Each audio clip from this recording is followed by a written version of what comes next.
შენ ტრიგერზე კი არ ფიქრობ, რომ ტრიგერი არ მოვიდეს. ამ ტრიგერზე აღარ გაღიზიანდე. თვითონ ემოციასთან მუშაობას სწავლ.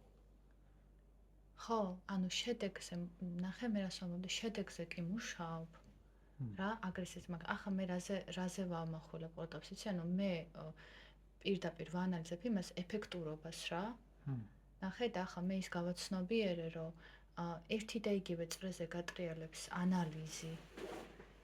იმიტომ რომ ეგ რატო ვაანალიზებ მაშინ რა, ანუ რატო მინდა რომ ტრიგერის მიზეზებზე ვიმუშაო. ანუ გამოდის რომ მე ემოციისგან მინდა გავთავისუფლდე, ხო ესეა? და მე თუ აღარ მინდა რომ აგრესია მოვიდეს, მაგიტომ ვცდილობ რომ ჩავწვდეს რა იყო მიზეზი ამისი, რომ ეს წამოვიდა. მაგრამ ნახე მე რას მივხვდი, რომ ეგ ზოგ ჩენში ზუსტად მაგას ამბობენ, რომ იყოს ეგ აგრესია. ანუ იყოს ეგ ტრიგერის და იყოს ეგ აგრესია, ანუ თქვენ სწავლობთ გაშვებას. შეგრძნება გავუშვი. ანუ რეალურად ახლა იმას ვეძებ, საჭიროა თუ არა საერთოდ რომ ემუშაო მიზეზებს. რომ ხო მაინც ხო ახალი ჩნდება რა. მაი ახალი ტრიგერი მოდის მერე და იმის ანალიზში ხარ იმან ეს რატო აღძრა. კიდევ რაღაც ახალი პატერნი, რაღაც ახალი ბმა ჩნდება. დაგატრიგერა, წამოვიდა ვნების ემოცია, რაღაცა წამოვიდა და მუდმივად ამ რაღაცას ამუშავებ. მუდმივად ჰილინგში ხარ რა. და ეგ გეუბნება, რომ იყოს რა შენი გონება ისეთი როგორიც არის და კონდეს ეგ ტრიგერები. აღიძრება გაუშვი. ანუ ესე იგი თავისუფლება იმაში არის, რომ აღარ ვეძებო პრობლემები. იმაში, რაც რა მიზეზითაც რაღაცა ჩემში აღიძრება. ტოვებ რა ჩემთან მაგას და გვერდით გავდივარ რა. აღარ ვაანალიზებ. დაახლოებით რაღაც ეგეთი გავიგე ახლა მე რა. დაახლოებით ეგრე არის. ანუ ნახე ზოგჩენი არ ეძებს რატომ გაბრაზდი შენ. როცა უკვე ბრაზი არის, აი ეხლა რა ხდება, ამ ბრაზთან, ამ ბრაზს რას უშვები, აი ამასთან არის. ასევე ფიქრები რა. სანამ შეიძლება მძაფრი ემოცია დაგე, უფრო იქამდე ფიქრობდი რაღაცეებს. ხო? ხო. და რო ფიქრობდი, იმ მომენტში რას აკეთებ? ანუ ფიქრთან რა დამოკიდებულება გაქვს? ანუ ზოგჩენი კონკრეტულ кейსებს კი არა ანალიზებს, არამედ ზოგადად ფიქრს და ზოგადად ემოციას. ანუ ჩათვალე, ყველა ფიქრი ჩაყარე ფიქრის პაპკაში, ფოლდერში და ყველა ემოცია ჩაყარე ემოციის ფოლდერში. და იმის მაგივრად, რომ თითოეულ ემოციას როგორ ემუშაო, ანუ ამ кейსში იმ ადამიანთან ეს ხდება, აქ ეს ხდება და ის ხდება და ანუ ამის გარკვევას კი არ იწყებ, არამედ თვითონ ეს განცდა რო არის, მაგალითად სიბრაზის რას აკეთებ ამ დროს? ხო. ამ მდგომარეობას რას უშვები? ხო, რას უშვები და რასაც უშვები არის ის, რომ თუ გაქვს პირდაპირ მითითება მიღებული და თუ გაქვს ნაპრაქტიკები, ისე რომ ჯერ ფიქრებთან მუშაობა ისწავლე, იმიტომ რომ მე ისწავლება ემოციებთან მუშაობა. ფიქრები უფრო ადვილია. თუ ისწავლე მოკლედ და გააქვს უკვე ეს მედიტაციური გამოცდილება, სადაც შენ გამოცდილებებს ათავისუფლებ. და აი ეს სიტყვა არის განსხვავებული უშვებისგან. იმიტომ რომ როცა ვამბობთ უშვებ, ნიშნავს რომ მე ვარ აქ, ის არის იქ და ვუშვებ. ხო. რაც არის დუალისტური პერსპექტივა. ხო. და როცა ნათქვამია ვათავისუფლებ, ნიშნავს რომ მე თვითონ ვარ ეს ემოცია. იმ მომენტში ეგრე იგრძნობა ნამდვილად. იმ მომენტში ნამდვილად ესე იგრძნობა და აქ ასე თქვათ ის ლინგვისტიკა არ შემოდის, რომ იძახიან იოგური მას შენ არ ხარ შენი ფიქრები და შენ არ ხარ შენი ემოციები. ზოგჯერი ამბობს, რომ შენ ხარ შენი ფიქრები და შენ ხარ შენი ემოციები და შენ ხარ შენი სხეული და შენ ხარ ყველაფერი, რასაც ხედავ ასევე და მთელი სამყარო და კოსმოსი. და მათ შორის როგორ შეიძლება ფიქრები და ემოციები არ იყო, ყველაფერი, ყველაფერთან ერთი არის შენი გონება, ამას ამბობს ზოგჯერი. და იმის გამო რომ ერთი არის ამ ფიქრთან, ათავისუფლებს, თავის თავშივე ათავისუფლებს. თავის თავში ათავისუფლებს, ხო, და ის სივრცე, სადაც ათავისუფლებს, არის დარმაკაია. ხო, გონების სიცარიელი, გონება ცარიელია, ყველა განცდა და ფიქრი ცარიელია სინამდვილეში. ხო, რასაც გულის უდრა ამბობს, ფორმა სიცარიელია და სიცარიელი არის ფორმა. და ფორმა, ანუ ფიქრი ან ემოცია თავისუფლდება რაში სიცარიელის ასპექტში. და თვით გათავისუფლება, როცა მიჩვეული ხარ ამის ან ფიქრის გათავისუფლებას ჯერ, აპრაქტიკე რამდენიმე თვე, შეიძლება წელი, მე ემოციებზე გადახვედი და ემოციების გათავისუფლებას იწყებ, ანუ შენი სკილი იხვეწება იმაში, რომ აღძრულ ემოციას ემუშავები. და ყოველ ჯერზე უფრო ადვილად გამოგდის მისი გათავისუფლება. ანუ ნაკლებად გაწუხებს ემოცია. ის რომ არ აღიძვრება ემოცია, არამედ ნაკლებად გაწუხებს, რომ არის ეს ემოცია. მაგალითად, ნაკლებად გაწუხებს, რომ გავრაზდი, ნაკლებად გაწუხებს, რომ ხარ ნამბ, ნაკლებად გაწუხებს, რომ ხარ დაბნეული, ნაკლებად გაწუხებს, რომ გაქვს ნება, ნაკლებად გაწუხებს, რომ რაღაც საკმარისად კარგი არ ხარ და ნაკლებად გაწუხებს შური. ხო, და ანუ ფაქტიურად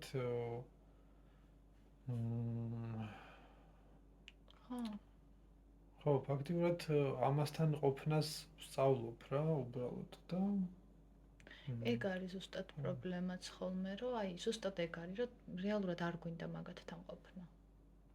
არ გვინდა შფოთვასთან ყოფნა, არ გვინდა აგრესიასთან ყოფნა, არ მინდა ამ ჩემს უგრძნობ მდგომარეობასთან ყოფნა. ხო. კი, და როცა არ გინდა ტანტრის ასპექტშიც ესე არის, სხვათა შორის ტანტრას და სხვანაირი მიდგომა აქვს, ტანტრა უკეთებს ტრანსფორმაციას ემოციებს. ტანტრა იძახის, რომ მაგალითად ბრაზი არის სარკისებური სიბრძნის დაბინძურებული გამოვლინება. და ამ ენერგიას ბრაზს მიმართავს, რომ გამოავლინოს სარკისებური სიბრძნე. ეგ როგორ? სხვა მედიტაცია არის ტანტრაში. როგორ ამ ხუთ კლეშასთან ხოების რა, მაგალითად ხუთი დაკინის მანდალა, ხუთი ბუდას მანდალა, სადაც სპეციფიური ფერებით, მანტრებით და ასე შემდეგ. ხო. ის ნეგატიური ემოცია გადაყავს მისივე წარმოიდგინე, რომ აი როგორც იმაში არის ხოლმე რა, თქვათ ვეფხისტყაოსანშიც და ის ხო დიონისე არეოპაგელის იმაში, რომ თქვათ სიბნელე კი არ არსებობს, სიბნელე არის სინათლის ნაკლებობა, ხო? აი მსგავსი ლოგიკით სიბრაზე არის რაღაცა სიბრძნე, რომელიც დაბალ ვიბრაციაში არის გამოვლენილი და ის დაბალ ვიბრაციაში თითქოს თავს ავლენს როგორც სიბრაზე, რა. და როცა ბრაზი მოდის მაგალითად რა და თქვათ ამას ვიაზრებ, რომ იქ რეალურად ის სიბრძნე არის მასში, რაღაც მარცვალია მაგალითად და მე შემიძლია გავაღვივო და იმიქამდე ავიდე. და ეგ ბრაზი, მაშინ ეს როგორ უნდა გავაღვივო? ანუ არ ვაანალიზებ ბრაზს, ხო? არა ანალიზებ, არც მანდა არა ანალიზებ.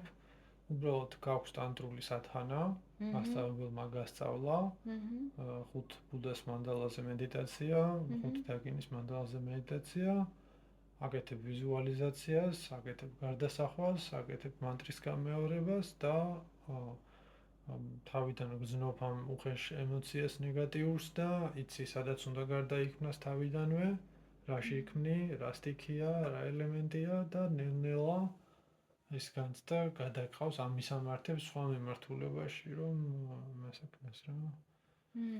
და ბრაზის ნეგატივისგან ნეგატიური რო არის ბრაზი და მაგალითად შური და ეგ ემოციები, მაგიტომაც არ გვინდა რომ ჩვენთან იყვნენ, ხო ესეა? ხო. მაგალითად სიყვარული გვინდა რომ ჩვენთან იყოს, თქვა, სხვა დადებითი. მაგრამ ანუ ეგ ნახე იმ პერსპექტივით მაჩვენებს, რომ ბრაზი რომ მოდის, მე თუ ეგრე ვუყურებ, რომ იქ რაღაცა არის. ხო. სადაც შემიძლია ამან მე მიმიყვანოს. ნახე, გამიყვანოს სადღაც ამ ბრაზმა თუნდაც იმ რაღაცას იბრძნემდე. ანუ უკვე აღარ არის ნეგატიური. უკვე აღარ არის ნეგატიური. გზა გამოდის. გზა გამოდის, კი. ამიტომ ანუ ტანტრაში და ძოგჩენში ეს ემოციები არ არის ასე თქვათ უარყოფილი და ასე თქვათ გამოიყენება რა, აი მაგალითად ძოგჩენშიც ნათქვამია რომ ეს ხუთი სიბრძნე თავისთავად აღიძვრება, როდესაც ამ განცდებს თვითგათავისუფლების მეთოდის საშუალებით ათავისუფლებ. ანუ დანდრული რიტუალის შესრულების გარეშე. ბუნებრივად ხდება, ძოგჩენის საუბარს ესე არის, ნათქვამი და ესე არის მიღებული და ესე ამბობენ, ესე ხდება. ხო და მაგრამ ეხლა ნახე რაშია საქმე, შენ რასაც ამბობდი, მუშაობის ეფექტურობის თვალსაზრისით, თქვა ფსიქოანალიზის, ანალიზის მეთოდის გამოყენების, ანუ საქმე იმაში არის, რომ ეს ტანტრაც და ძოგჩენიც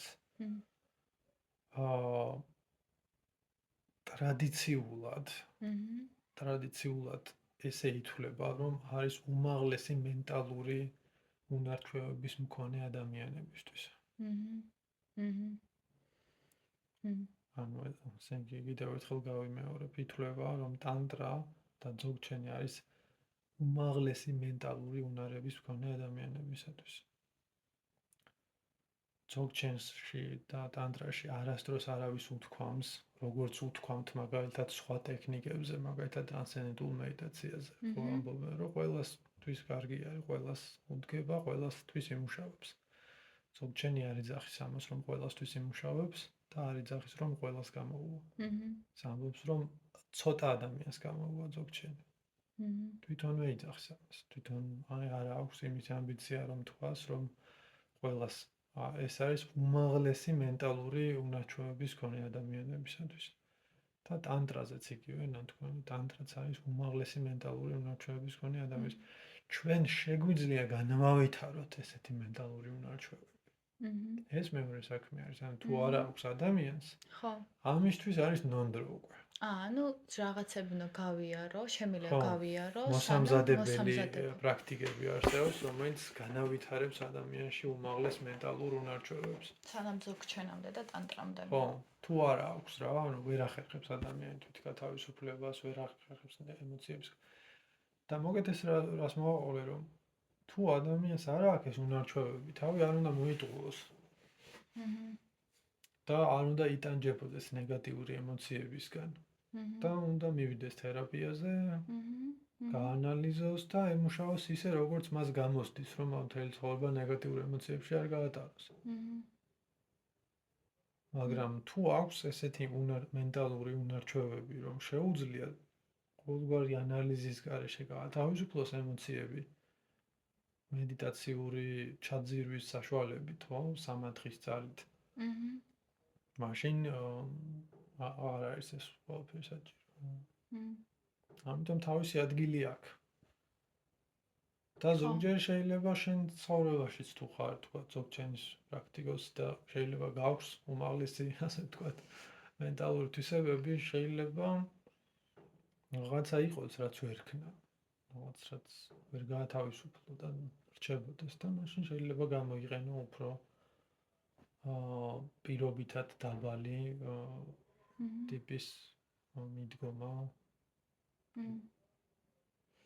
ხო, მაგრამ ზუსტად ეგ არის, როგორც ისმის ხოლმე რომ ის მაღალია, ის ისეთი არის, ის გინდება, რომ იმით დაიწყო და პატარადან არ გინდა რომ იყო. მაგალითად მე ეგრე ვარ რა, რომ ესმის რომ ის ისეთი არის, ეგრევე იქ მინდა. აქედან არ მინდა. იქ მინდა. ხო. ჩემი ლამების პოზიცია ეგეთი არის, რომ დაიწყე უმაღლესით. ნახე თუ მუშაობს შენთვის, თუ არ მუშაობს, მაშინ ერთი საფეხური თქვენ მოთასწადე. ეგ ძალიან კაია. თუ ის არ მუშაობს, კიდე ერთი საფეხური თქვენით და ბუდას აქვს 84,000 სწავლება, ასე რომელიმე იმუშავებს შენთვის. რომელიღაცადან ეგ ძალიან კარგია, თითქოს ბოლოდან რომ იყვერა. იმიტომ რომ ეხლა ადამიანი რომელიც მაგალითად ჩემნაირად არის მოწყობილი, მე მაინც არ მომასვენებს ეგ ფიქრი იმისი, რომ აი თქვათ აი ის ტანტრა თქვათ რა და შეიძლება იმიდან დავიწყო და ისიც იმ სიცხადით არ ვაკეთო, იმიტომ რომ იმაზე ვფიქრობ, რომ იქიდან უნდა დამწყდო, რომ ის მაინტერესებს. იქნება და გაქვს. იქნება და მაქვს კეფესეთი თუნდაც, ხო? ან თუნდაც არ მაქვს, უბრალოდ ინტერესია რა.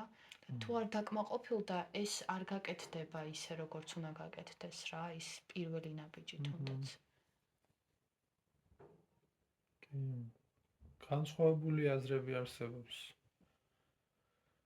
როგორ უნდა ასწავლონ რა ადამიანებს. სხვა მასწავლებელი, სხვა ყველა მასწავლებელი ფაქტიურად ინდივიდუალურ გზას თავის მიდგომას იმუშავება. ზოგი იცახის რომ ყველაფერი ქვემოდან უნდა დაიწყო და ნელ-ნელა და უბრალოდ ყველამ ესე უნდა გააკეთოს. რაცა არიან მასწავლებლები, რომელიც ესე იმუშავებენ. არიან მასწავლებლები, რომელიც ესე ამბობენ, რომ ბოლოდან უნდა დაიწყო და თუ არა, მაშინ მე ნახო რაც გჭირდება. ზოგი რაღაც ხან ესე და ხან ის. ხო, თერაპიაში არის ეგრე, რომ ესე მზად მიწოდებულ ინსაიტებს და პასუხებს არ ვაძლევთ რა. არა და არამედ აძამნიშნულოვანია კითხობის დასმის ხელოვნება. ანუ როგორ უსვამ კითხვას და იმ კითხვას როგორ მიყავს იმ რაღაცამდე, სადამდეც გინდა რომ ის მივიდეს. აი მასწავლებელთანაც მაგალითად აი გუშინ ვსაუბრობდით მაგაზე, მასწავლებელთანაც მეც ვფიქრობ, რომ ესე პირდაპირ სკრიპტი არ უნდა მოგაწოდოს, რომ ესეთ გააკეთე, ესე მიყევი, ეს ქენი. მე ვფიქრობ, რომ უნდა აღძრა შენში ის ინტერესი, რომ ან ისე მოგმართოს სწავლებების მიმართ, რომ შენ თვითონ ნახო შენი გზა. შენ თავთან უნდა გაბრუნებდეს რეალურად რა. კი, უბრალოდ, როდესაც მასწავლებელი ხდება ძალიან პოპულარული, მისი მეთოდები ხშირად იძენენ იერარქიულ სახეს. ორგანიზაციულ სტრუქტურას. ხო. მაგალითად, ყველა ამჯერამით დაიწყეთ, მე გაითამაზე და მე გაითამაზე, იმიტომ რომ თქვა 100,000 მოსწავლე თუ ყავს მასწავლებელს. შეუძლებელი არის ფიზიკურად, რომ თითოეული მათგანის ინდივიდუალური გაიდენსი მოხდეს. და ამიტომ შეიქმნა მე ესეთი მიდგომები, მაგრამ თორემ ისეთ პერიოდში, თქვათ კაშმირში ან სადმე, თქვათ, ხო, სადღაც თებში ცხოვრობდნენ იოგები გამოქვაბულში და ვიღაც ტიპი მოდის შენთან გამოქვაბულში და გეტყვის რაღაც მასწავლე მაძლევ რჩევას და ის მიდის და აპრაქტიკებს, იქ სხვანაირად მიმდინარეობდა, მაგრამ იმაზე რომ მოყევი ერთ-ერთი მასე რაღაცა მეცერას აკეთებდაო, ალაგებინებდაო საქათმესო თუ რაღაცა ძალიან დიდი ხანი. შენობებს აშენებინებდა, ანგრევინებდა, მე ღორებს და ამ წყემსინებდა და ასე შემდეგ. და ანუ წარმოიდგინე 20 წელი, რამდენი ხანი 20 წელი იყო, ხო? 12 წელი. 12 წელი ხომ, ძალიან ახლა გავუბერე. 12 წელი იყო, ესე იგი, რომ ამას აკეთებდა და ადამიანს რამხელა ის უნდა გქონდეს ნდობა იმ ადამიანის მიმართ, რომ მუდმივად იმ განცდაში იყო, რომ ეს სწორია, ანუ ეს სწორ გზაზე ვარ რა. ხო. ხო. ეს ნდობის მომენტი ძალიან ხაზგასმული არის პრინციპში ვაჯრაიანაში. ითვლება რომ ეს ნდობა არის რაც გაძლევს რეალიზაციას. რაც უფრო დიდია ნდობა, ამით უფრო მაღალია რეალიზაცია საბოლოო ჯამში. მეცავისთან იყო ეს ხშირად არის შეიძლება მესამე გარმოპასთან. მაგრამ მოგეთ არ მახსოვს ახლა. მაგრამ ეს თინათქვამი არის რომ მაშინ მიაღწევ გასხივოსნებას, როდესაც შენ გურუს დაინახავ, რომ არის გასხივოსნებული. სანამ შენ გურუს ვერ ხედავ, რომ გასხივოსნებული არის. იქამდე შენც ვერ იქნები გასხივოსნებული.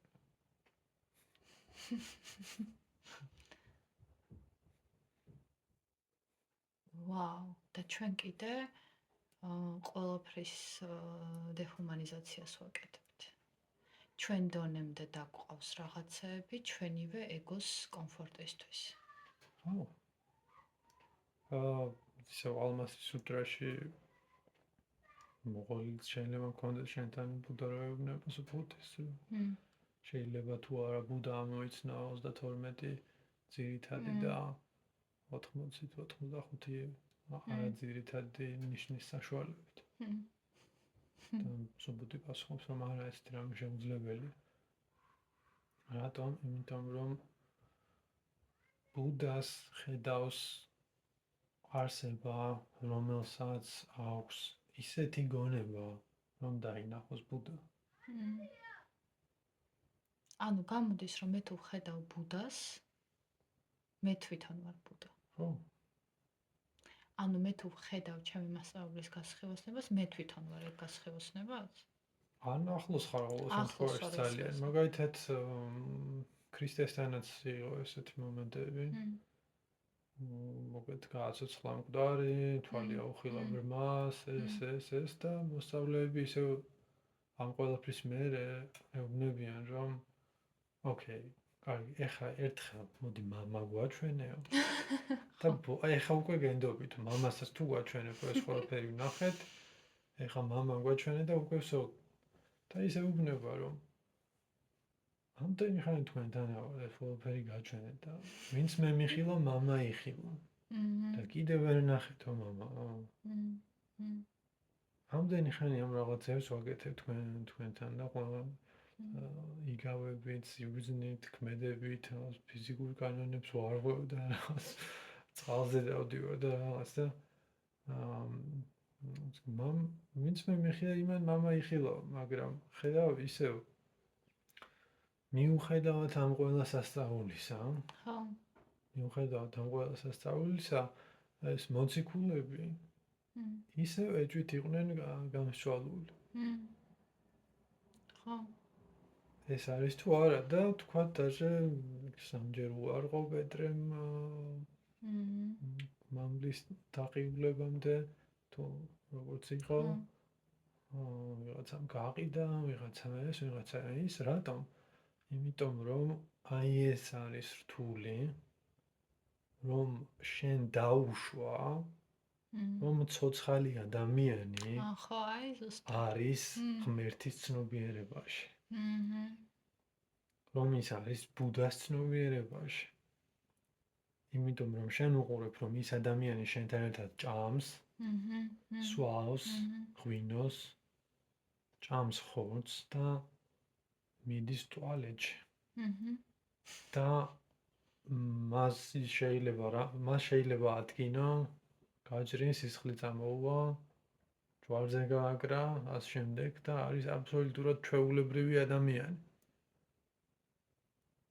და აქ შემოდის ტანტრის ძირითადი ფიცებიდან ერთ-ერთი ფიცი, რომ არასდროს შეხედო გურუს როგორც ჩვეულებრივ არსებას.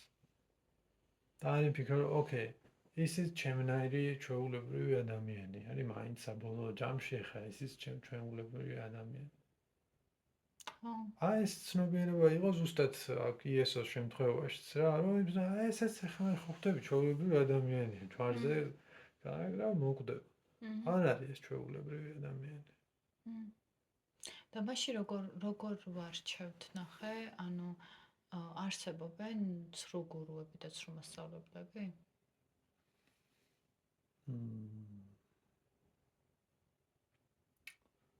ალბათ კი და არა.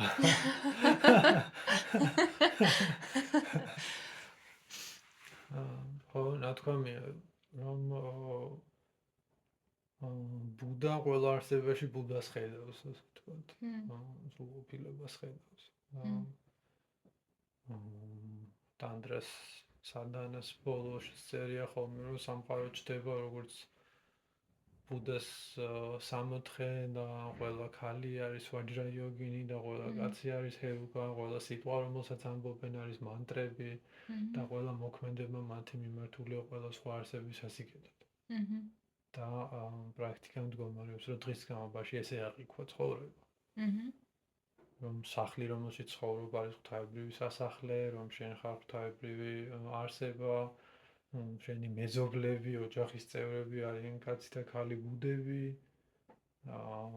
მახასიათები, ღმერთები და ამ შემდეგ და მოქმედებენ ალტრუისტული გონებით და ყველა სიტყვა რომელსაც ამბობენ არის მანტრა და ამ რაღაცის ბოლომდე დაჯერება არის ტანტრული პრაქტიკა.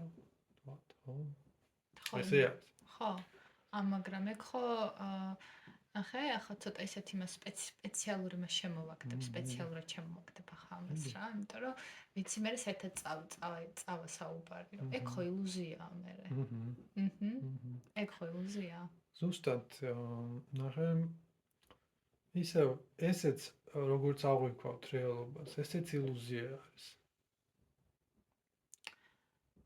ხო, მაგრამ ესეც ილუზია არის. ხო, მაგრამ ეხლაც როგორც აღვიქვავ სამყაროს, რომ არ არის სამყარო 64, რომ შენ არ ხარ სრულყოფილი და სხვა ადამიანებიც არასრულყოფილები არიან, არის რაღაცა მენტალური დასკვნა, რომელსაც აკეთებ და რომელიც შენი გონებიდან მომდინარეობს.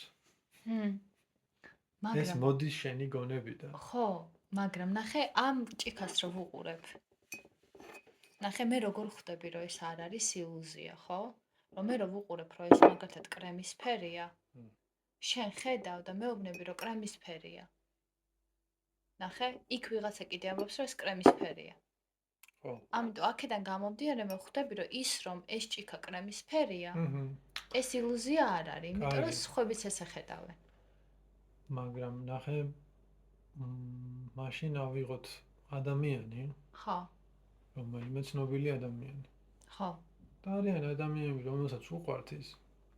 და არიან ადამიანები, რომელსაც ძულთ ის. ერთი იძახიან, რომ ეს არის ძალიან კეთილი, უყვარს თავისი ქვეყანა, ზრუნავს სხვა ადამიანებს. მეორე იძახის, თქვათ, ვიღაც პოლიტიკოსი.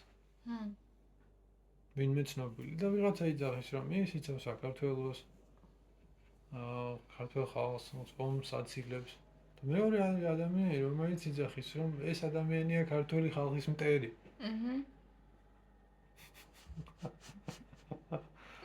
რომ ის ქვეყნის მომავალს კლავს. ანუ ერთ რეალობას ვარ ვხედავთ. ხო. მიუხედავად იმისა, რომ მე ბანაკები იქნებიან, რომელიც უფრო თითქოს დაეთანხმებიან ერთმანეთს, რომ ხო, ეს ადამიანი ძალიან ცუდი, ან ხო, ეს ადამიანი ძალიან კარგია.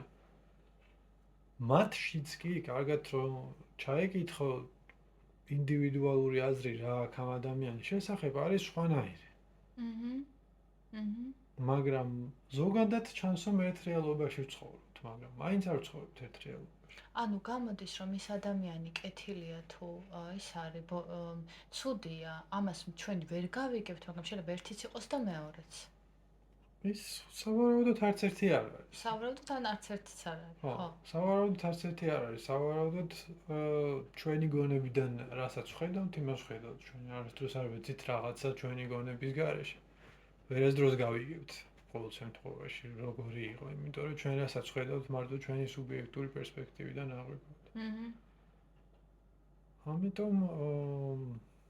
ამიტომ ეს რეალობა აი შეიძლება ისევ ვიღაცა ადამიანი თქვათ ისევ იესოს შემთხვევაში შეიძლება ვიღაცა ახედავდა მას როგორც ღმერთს. ვიღაცა ჩვეულებრივ და ვიღაცა როგორც ჩვეულებრივ ადამიანს. გესმის ანუ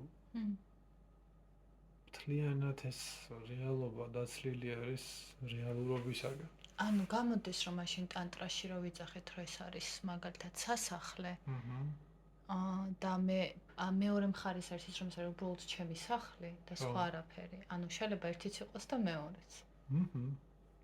მაგრამ საბოლოო ჯამში არც ერთი, რა თქმა უნდა, ანუ აქ თემა ის არ არის რომ ეს რომელიმე არის. ეს ორივე მიმართული არის რომ არც ერთი არ არის ამ პასუხისაგან. ანუ ერთი ტანტრა იყენებს საწამლავს. ხო. იმისათვის რომ განკურნოს შენი დაავადება. როგორც შეიძლება რაღაც მედიკამენტი ჯამთელზე რო დალიო, თქვათ ანტიბიოტიკი მაგალითად. არის საწამლავი. შენს პრობიოტიკებს კლავს და მიკროფლორას და ბიომს შენს მუცელში ანადგურებს. მაგრამ შეიძლება იყოს რაღაც მომენტი, სადაც ეს არის ერთ-ერთი გზა, რომ შენ გადარჩე, თქვათ. ხო. და ეს საწამლავი შეიძლება რაღაც მომენტში გამოყენებული იყოს შენ სასარგებლოდ. ასევე ეს ილუზია შესაძლებელია შენ სასარგებლოდ იყოს გამოყენებული რაღაც მომენტში. რაღაც მომენტში გულისხმობ, რომ თუ არის ამისათვის მზად გონება. და თქვათ შიზოფრენიკისთვის შეიძლება არ იყოს ტანტრული მეთოდი კარგი და პირიქით ხო უფრო დიდ ილუზიაში ჩაძიროს. და თქვას რომ მე ვარ ჰერუკა ჩაკრას ამვარა, ოღონდ სრულიად სხვა გაგებით. ანუ ის ილუზია რომ ეს ჩემი სახლია. ესეც ილუზია. რაღაც კუთხით ხო არის ესეც ილუზია. ანუ გამოდის რომ ამ ილუზიას ჩემი სახლი არ არის საერთოდ. ხო. როგორ შეიძლება ეს ჩემამდე არსებობდა? დროებით სარგებლობ. ხო. და ჩემი სიკვდილის მერე შეიძლება იქამდე სხვას გადაეცემა. და ნახე, ანუ გამოდის რომ ეგ საწამლავის იდეა, იმიტომ რომ ილუზია თითქოს ხო არის რაღაცა საწამლავის იმით გამოვიყენოთ მეტაფორა მივცეთ. ანუ გამოდის რომ ის ილუზია რომ ეს ჩემი სახლია, მე ამ ილუზიას ვანაცვლებ იმ ილუზიით რომ ეს სასახლეა. ხო. ანუ ილუზიას ილუზიით ვანაცვლებ. კი. იმისათვის რომ გაანეიტრალო ილუზია. გენიალურია იმე. მაგარი რაღაცა. გენიალურია, რა თქმა უნდა.